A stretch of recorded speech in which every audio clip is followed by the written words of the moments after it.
हरे कृष्ण। तो आज के सेशन में हम कवर करेंगे Bhagavad Gita as it is, chapter 9, text number 5। तो आज के श्लोक में भगवान ने जो पिछले श्लोक में इस रहस्यमय ज्ञान को देना प्रारंभ करते हैं उसे कंटिन्यू करते हैं आज के श्लोक में भी। और यहाँ पे आज के श्लोक में भगवान कहते हैं, न च मत्स्थानि भूतानि पश्य मे योगम ऐश्वरम भूतभृन्न च भूतस्थो ममात्मा भूत भावनः। और यहाँ पे भगवान कह रहे हैं जो भगवान ने पिछले श्लोक में कहा था उसी वाक्य का कंटिन्यूशन पार्ट यहाँ पे हम देख रहे हैं। तो भगवान ने पिछले श्लोक में कहा था कि वो इस पूरी संसार में अपनी अनमैनिफेस्टेड फॉर्म में भगवान ने अपनी अव्यक्त मूर्ति, अव्यक्त रूप में भगवान यहाँ पे स्प्रेड हुए हैं, फैल गए हैं और सभी जीव भगवान में हैं लेकिन भगवान उनमें नहीं है। तो उसके बारे में हमने डिटेल से समझा था लास्ट क्लास में। तो आज की क्लास में भगवान कंटिन्यू करते हैं और यहाँ पे कहते हैं, and at everything that is created does not rest in me. देखिए अनुवाद जो है वो प्रारंभ होता है एंड एट, मतलब ये कंटिन्यूशन पार्ट है पिछले श्लोक से। यहाँ भगवान कहते हैं कि जो भी मैंने सृष्टि किया है, जो भी मैंने रचना किया है, जो भौतिक संसार है पूरा, ये मेरी सृष्टि मेरे में या मेरे में वो स्थित नहीं है। और आगे भगवान कहते हैं कि अपनी जो ऐश्वर्य है, ऑपुलेंस है, उसके बारे में भगवान कहते हैं यहाँ पे, behold my mistake opulence although I am the maintainer of all living entities and although I am everywhere still my self is the very source of creation.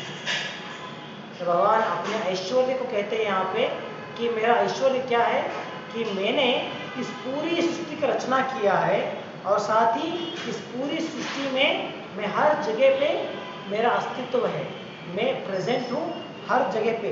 इसके बावजूद मैं ही इस पूरी सृष्टि का मूल हूँ। तो ये विचार आज के श्लोक में भगवान हमें समझा रहे हैं। तो जैसे हमने इस अध्याय के प्रारंभ में देखा था, इस अध्याय में भगवान हमें रहस्यमय ज्ञान देने वाले हैं। तो ये जो विषय बताओ भगवान यहाँ पे समझा रहे हैं, ये इतनी आसानी से कोई भी व्यक्ति इस ज्ञान को प्राप्त नहीं कर पाता। और जो भगवान यहाँ पे इतनी क्लियर से क्लेम करते हैं अपने स्थान के बारे में, भगवान का रोल क्या है इस सृष्टि में, इसके बारे में, तो इतना महत्वपूर्ण ज्ञान हमें शास्त्रों के अन्य भाग में आसानी से नहीं मिलता है।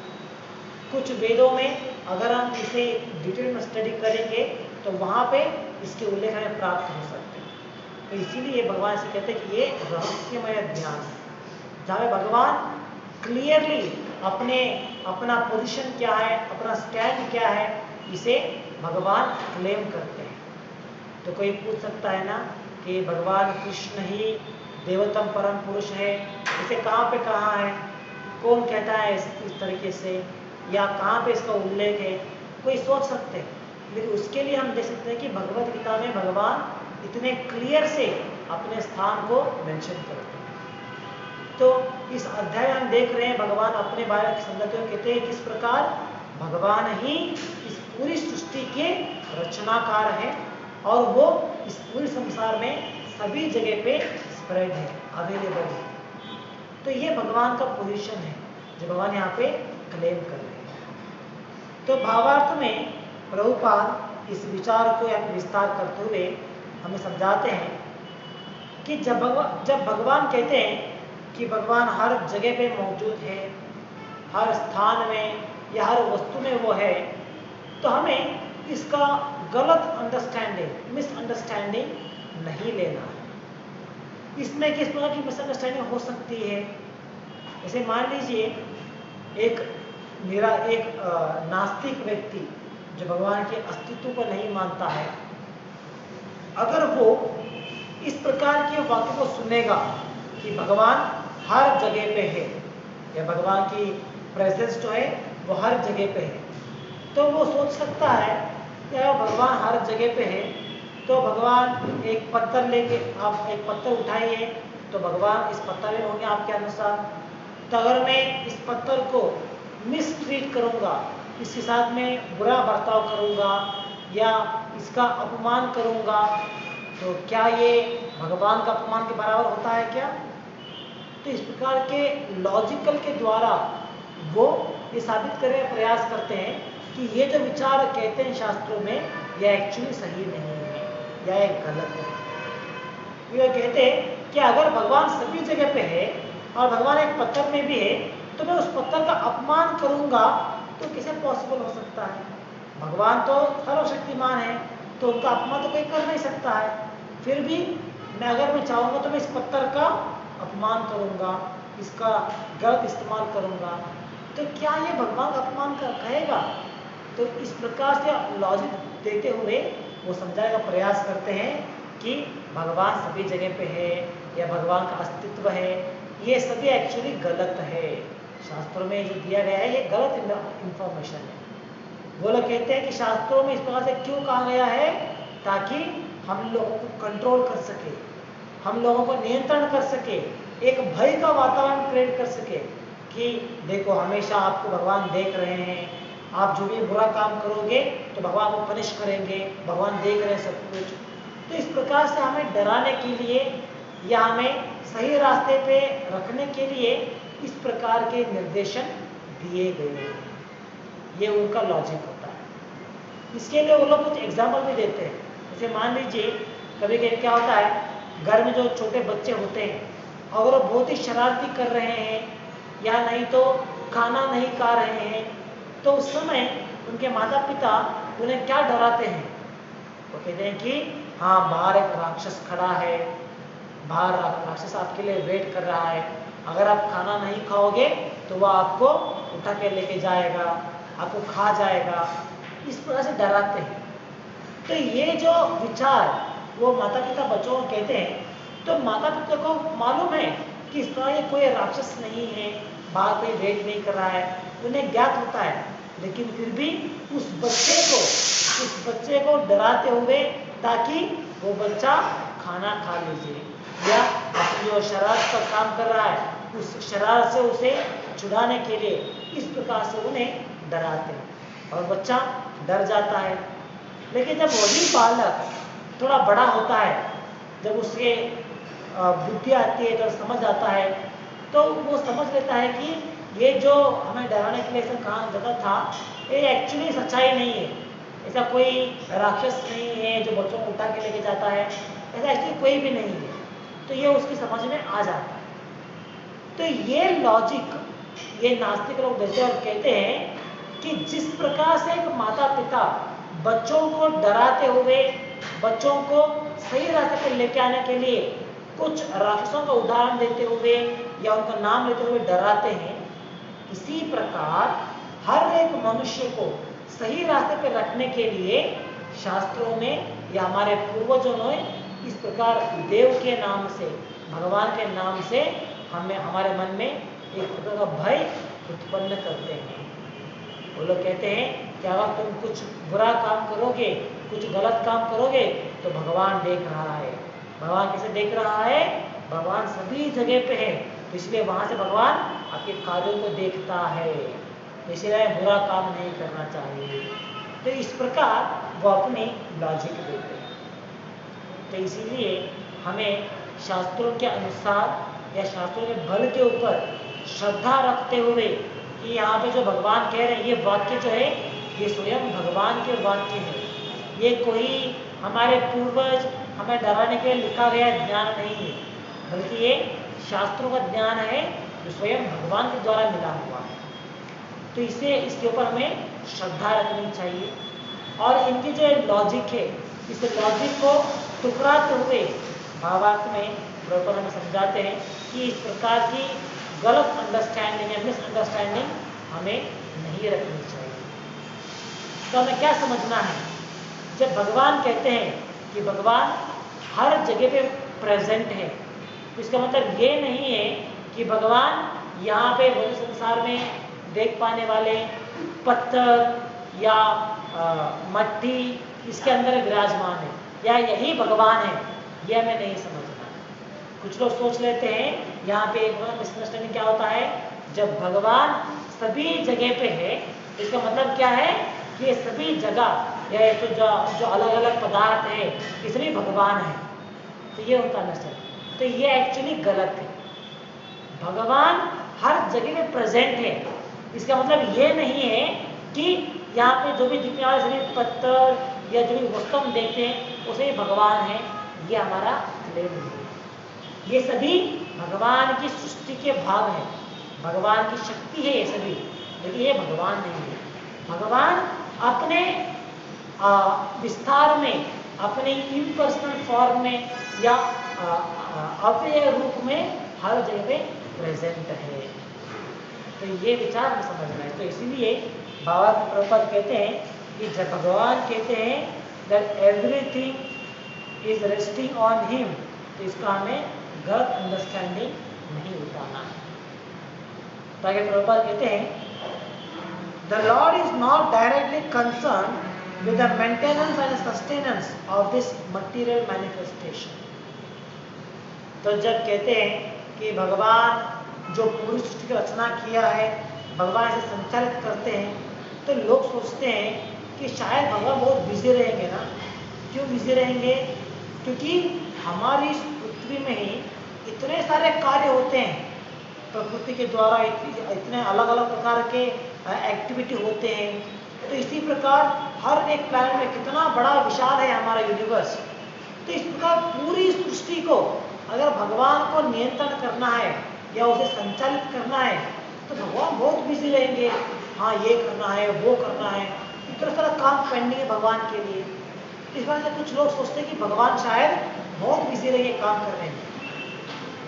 और प्रभुपाद जब पाश्चिमात्य देश में प्रचार करने के लिए गए थे तो उस समय में वहाँ के लोग जो कुछ एक सेक्ट के लोग होते थे, एक ग्रुप ऑफ पीपल होते थे, वो लोग अपने पेंटिंग के द्वारा वो दर्शाते थे कि भगवान जो है वो ऑलरेडी बहुत बूढ़े हो गए, बहुत बूढ़े हो गए और वो पूरा चीज़ों को संभालते हुए उसमें मग्न हो गए।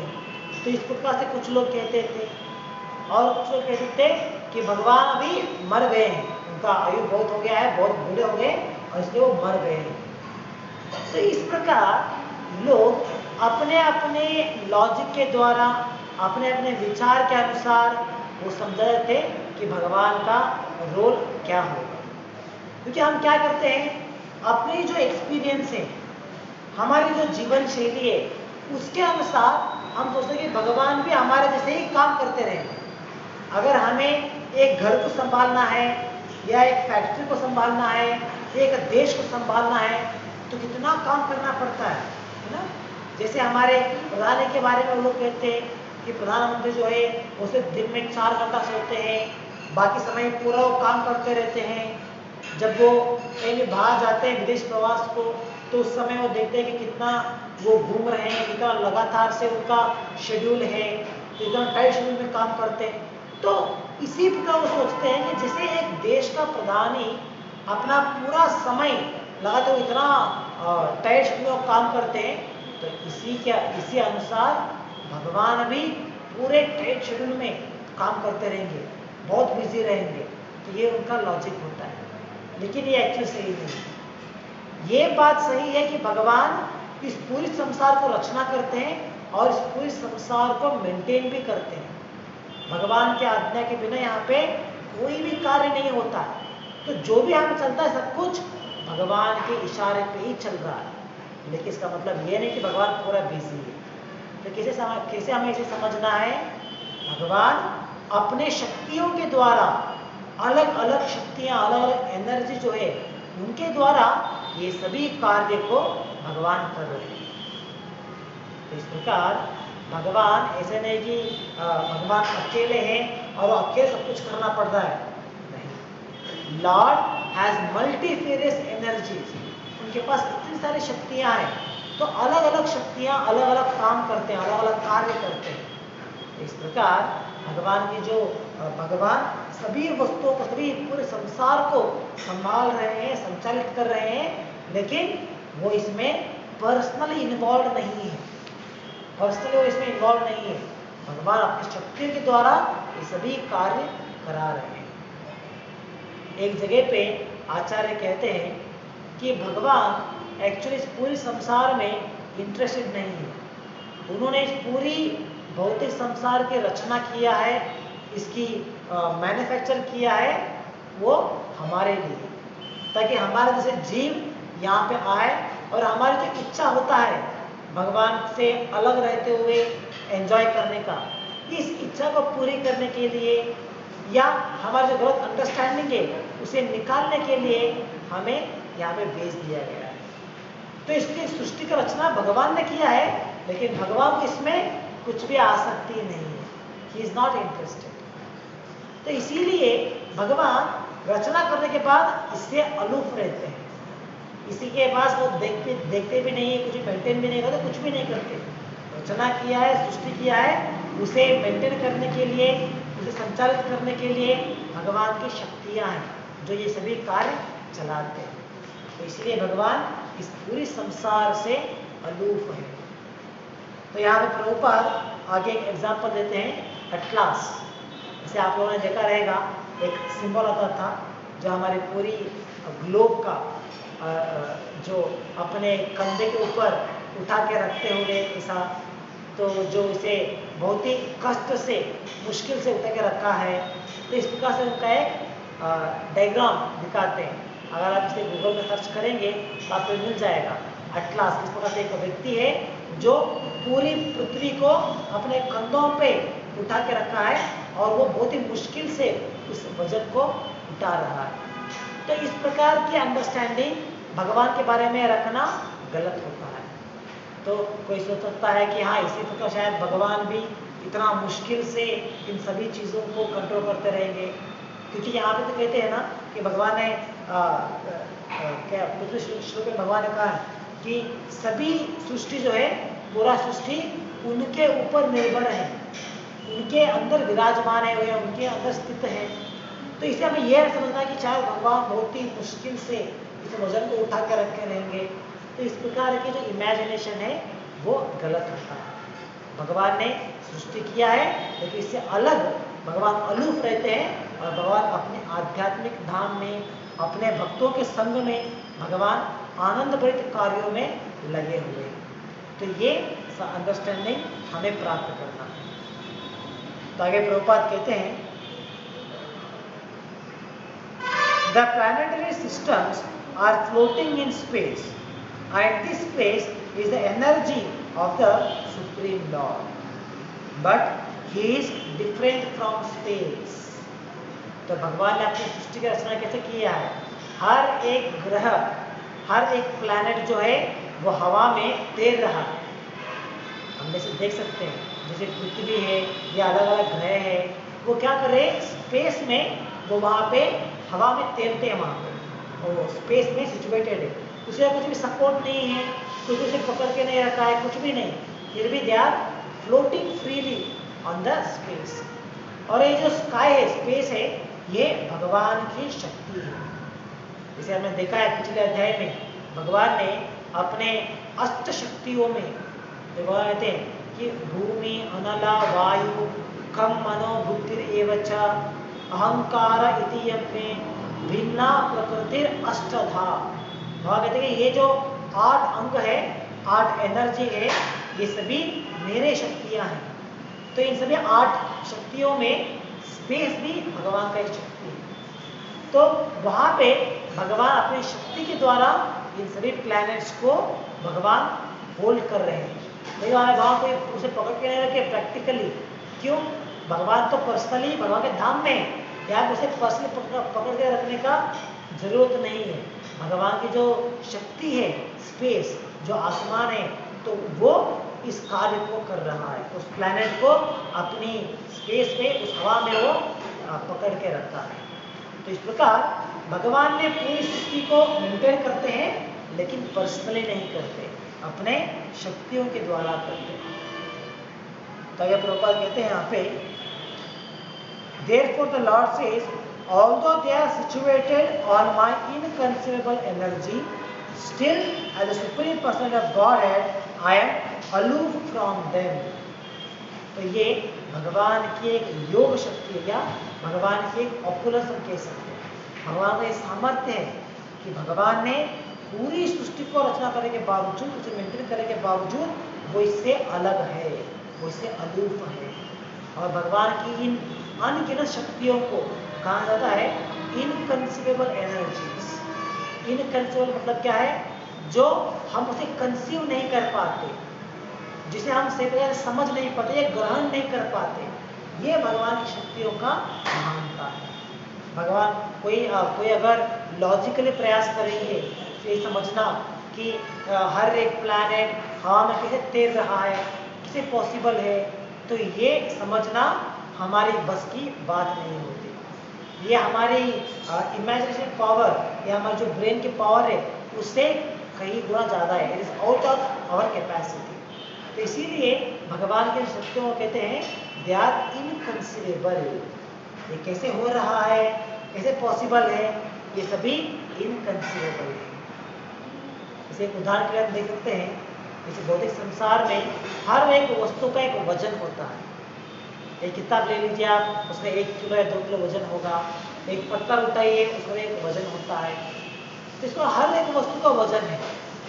तो इस पूरी संसार, अगर हमारे पृथ्वी को हम देखेंगे तो इसका कितना वजन हो सकता है ना? विज्ञान के असर आप देखेंगे तो इसका जो वजन है वो लोग कैलकुलेट करते हैं कि इसका जो मास है वो इतना है, इतना केजी, इतना साइज में इसका मास है। तो इस प्रकार से उसका कैलकुलेशन वो लोग करते हैं विज्ञान में। तो इतना वजन से भरा हुआ ये जो प्लैनेट है, ये हवा में कैसे तैर सकता है? हम तो यहाँ पे देखते हैं कि इस पृथ्वी में हमारा एक्सपीरियंस है कि छोटी सी वस्तु को भी अगर आप आसमान फेंकोगे तो वापस धरती पे गिर जाता है, वहाँ पे नहीं रह सकता। हवा में उसे तैरने के लिए पॉसिबल नहीं होता है, उसे नीचे गिरना ही पड़ता है। तो इस प्रकार एक निर्जीव वस्तु को आप ऊपर फेंकोगे तो नीचे गिर जाएगा, लेकिन ये पूरा पृथ्वी हवा में तैर रहा है, स्पेस में वो वहाँ पे सिचुएटेड है। तो कैसे पॉसिबल है? तो ये भगवान की जो शक्ति है, इसे इनकंसीवेबल कहा जाता है। हमारी बुद्धि के द्वारा इसे समझना, इसे अंडरस्टैंड करना इतना आसान नहीं है।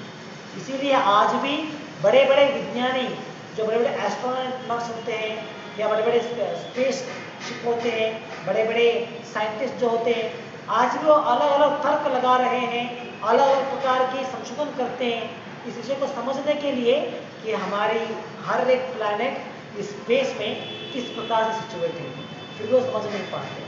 तो इसीलिए इसे कहते हैं it is a inconceivable energy. भगवान की ये शक्तियाँ हमारे समझ से बाहर है। तो आगे प्रभुपाद कंटिन्यू करते हैं, in the Vedic dictionary it is said the supreme lord is performing inconceivably wonderful pastimes, displaying his energy. His person is full of different potent energies, and his determination is itself actual fact. In this way, the supreme personality of Godhead is to be understood. तो शास्त्र में कहा जाता है कि भगवान को हम कैसे समझ सकते हैं, या भगवान को बारे में हम क्या समझ सकते हैं। वो कहते हैं कि भगवान अपने अनगिनत शक्तियों के द्वारा, भगवान जो है अलग अलग प्रकार की लीलाओं में, अलग अलग प्रकार के कार्यों में भगवान एंगेज्ड है। तो भगवान के अलग अलग कार्य या अलग अलग लीलाओं को करने के लिए भगवान के पास अलग प्रकार के शक्तियां हैं या एनर्जीज हैं। तो इस प्रकार भगवान जो है वो एक पुरुष है जिसमें सभी प्रकार की शक्तियां सम्मिलित हैं पूरी तरीके से। He is fully potent with all the energies. तो इस प्रकार हमें भगवान के बारे में समझना चाहिए। ये एक शास्त्र में दिया गया वाक्य है जो प्रभुपाद यहाँ पे उल्लेख करते हैं। और आगे कहते हैं Prabhupada, we may think to do something but there are so many impediments. कभी क्या होता है, हम लोग विचार करते हैं कि हाँ मुझे ये काम करना है, मुझे वो काम करना है, हम लोग संकल्प बनाते हैं मुझे ये खत्म करना है, या नहीं तो हम लोग अपने लिए एक टाइम पीरियड लगाते हैं कि इतने दिन के अंदर मुझे ये काम खत्म करना है, इतने साल के अंदर मुझे ये काम खत्म करना है। तो इस प्रकार हम लोग बहुत बार अनेकों विचारों को सोचते हैं कि हमें ये करना है वो करना है, लेकिन सभी कार्य करना हमारी क्षमता में नहीं होता। ऐसे बहुत सारे कार्य होते हैं जो हम सोचते हैं करने के लिए, लेकिन फिर भी कर नहीं पाते। उस कार्य को ना करने के लिए बहुत सारे कारण हो सकते हैं, फिर भी उसका मूल क्या है कि हाँ हमने सोचा कि मुझे ये कार्य करना है, लेकिन फिर भी मैं कर नहीं पाया। ये हमारी कंडीशन है। लेकिन भगवान की कंडीशन इस प्रकार से नहीं होता। भगवान इतने शक्तिशाली है, भगवान के पास इतने अनगिनत शक्तियां हैं कि भगवान को कोई भी कार्य पर्सनली करने का आवश्यकता ही नहीं होता।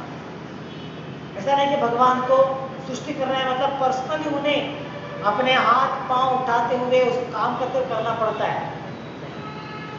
भगवान को क्या करना है? भगवान को सिर्फ इच्छा करना चाहिए, just he has to Dzire.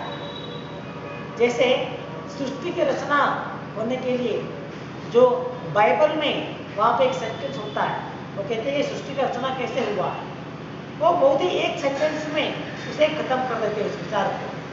वो कहते हैं कि भगवान ने सृष्टि की रचना कैसे किया है। Lord said let there be creation and creation happened. देखिए ये बाइबल का एक वाक्य है जहाँ पे वो कहते हैं कि भगवान ने कहा कि सृष्टि हो जाए, और भगवान के वाक्य कहते ही सृष्टि की रचना हो गया। तो इस प्रकार भौतिक सृष्टि की रचना के बारे में वहां पे संक्षिप्त रूप में जस्ट एक सेंटेंस में कहा गया है बाइबल में।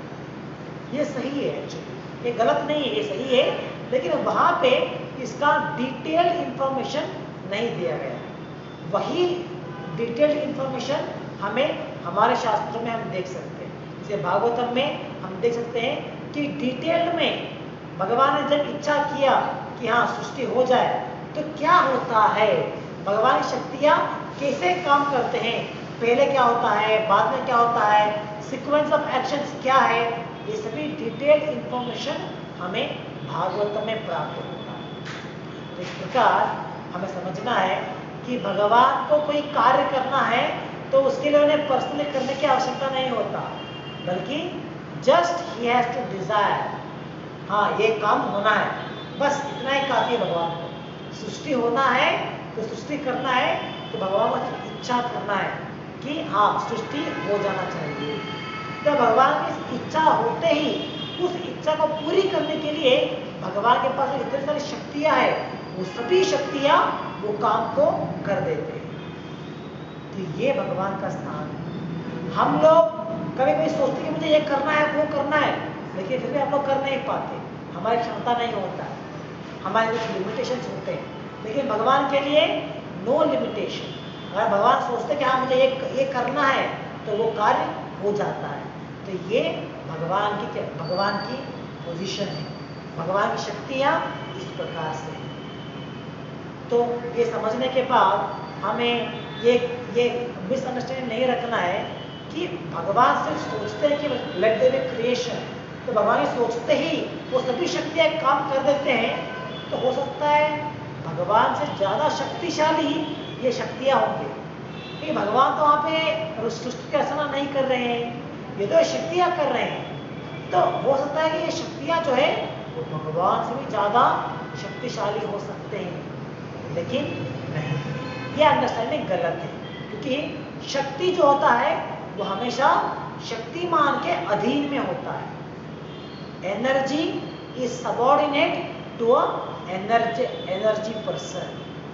तो जो शक्तिमान है उसके अधीन में शक्तियां होती है, शक्तियों के अधीन में शक्तिमान नहीं होता। तो इसी प्रकार जैसे फॉर एग्जाम्पल अगर ये मेरे हाथ है तो मेरे हाथ के द्वारा मैं किसी भी वस्तु को ऊपर उठा सकता हूँ। तो जब मैं एक वस्तु को ऊपर उठा रहा हूँ तो ये मेरी शक्ति है। तो मेरा शक्ति क्या है? मैं अपनी शक्ति के द्वारा एक वस्तु को ऊपर उठा सकता हूँ। तो ये शक्ति मेरे अधीन में है। अगर मैं चाहूँगा तो इसे वस्तु को उठाऊंगा, अगर मैं नहीं चाहता हूँ तो इसे नीचे रख दूंगा। तो ये मेरी शक्ति है, ये मेरी अधीन में है, मैं इसके अधीन में नहीं हूँ। ऐसा नहीं कि मैं इस वस्तु को नहीं उठाना चाहता हूँ लेकिन फिर भी हाथ अपने आप जाता है, वस्तु पकड़ के उठाएगा, नहीं, ये पॉसिबल है। अगर मैं चाहूँगा तो ही मेरा जो हाथ है, मेरी जो एनर्जी है, ये काम करेगा। अगर मैं नहीं चाहूँगा तो ये काम नहीं करेगा। तो ये मेरे अधीन में है। तो इसी प्रकार शक्तियाँ भगवान के अधीन में होते हैं, भगवान उनके अधीन में नहीं होते। तो भगवान सिर्फ इच्छा करते हैं that let there be creation, सृष्टि हो जाए। तो भगवान सृष्टि हो जाए ऐसी इच्छा करते हैं। तो इच्छा करने से ही सृष्टि हो जाता है। तो इस प्रकार भगवान की शक्तियाँ हैं। तो ये विचार यहाँ पे काम करता है। तो आगे प्रभुपाद कहते हैं, although he is the maintainer and sustainer of all material manifestation, he does not touch this material manifestation. देखिए, भगवान इस पूरी सृष्टि को रचना करते हैं, इसे पूरा मेंटेन करते हैं, लेकिन फिर भी उसे टच नहीं करते। टच नहीं करते मतलब क्या है? वो इससे अलूफ है, he is not at all interested in this। तो इससे अलूफ होने के बावजूद वही इसे पूरा कंट्रोल करते हैं, मेंटेन करते हैं। Simply by his supreme will, everything is created, everything is sustained, everything is maintained, and everything is annihilated. So there is no difference between his mind and himself. तो सिर्फ भगवान की इच्छा से, भगवान की इच्छा मात्र से पूरा सृष्टि की रचना हो सकता है, इसका मेंटेनेंस होता है, या जो भी कार्य होना है वो होता है, और इसका विनाश भी हो जाता है, सिर्फ भगवान की इच्छा के द्वारा। तो ये भगवान का स्थान है। और यहाँ पे कहते हैं कि जब भगवान इस बात की इच्छा करते हैं, सोचते हैं, तो वहाँ पे भी ऐसा नहीं कि भगवान अपने मन से सोचते हैं या अपने माइंड से विचार करते हैं, नहीं। क्योंकि यहाँ पे भगवान और भगवान का माइंड इस बात के अलग अलग वस्तु नहीं है, ये सभी एक ही है। There is no difference between supreme Lord and his mind and his body, कुछ भी अंतर नहीं है। जब भौतिक उदाहरण हम देखते हैं तो देयर इज अ डिफरेंस। जैसे अभी मैं एक व्यक्ति हूँ, तो मैं जो आत्मा इस शरीर में है और ये मेरा शरीर, ये दोनों अलग अलग है। मैं अलग हूँ और ये मेरा शरीर अलग है। और इस शरीर में रहने वाला ये जो मेरा मन है, जो सटल है, वो भी अलग है। तो इस प्रकार मैं अलग हूँ, मतलब आत्मा अलग हूँ, ये शरीर अलग है, और इसमें जो रहने वाला मन भी अलग है। लेकिन भगवान के विषय में या आध्यात्मिक संसार में इस प्रकार से द्वंद्व नहीं होता, ड्युअलिटी नहीं होता। हमें भगवान जब देखते तो भगवान और उनके अंदर रहने वाला मन, बाहर वो सभी एक ही है। So there is no difference between Supreme Lord, His mind and His body and His self. कुछ भी अंतर नहीं होता।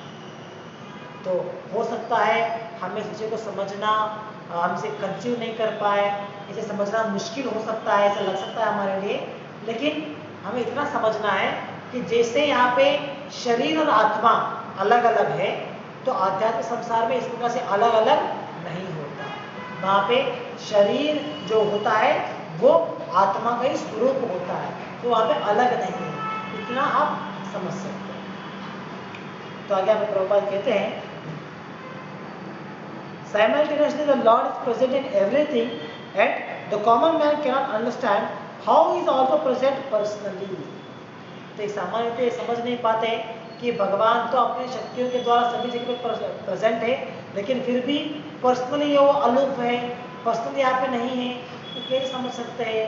एक सामान्य व्यक्ति से समझ नहीं पाता। जैसे हम भक्ति करेंगे, जैसे हम शास्त्रों को पढ़ेंगे, एक गुरु के आश्रय में, एक आचार्य के द्वारा, उनके निर्देशन के द्वारा जब हम विषय को समझने का प्रयास करते हैं, तभी भगवान की इस इनकंट्रोलेबल एनर्जी को हम थोड़ा बहुत समझ सकते हैं। तो इस प्रकार आज के श्लोक से द्वारा हमें इतना समझना है कि भगवान की एक ऐश्वर्य है, भगवान की एक ऑपुलेंस है, जिसके द्वारा भगवान सभी जगह प्रेजेंट है, इसके बावजूद वो इससे अलूप भी है।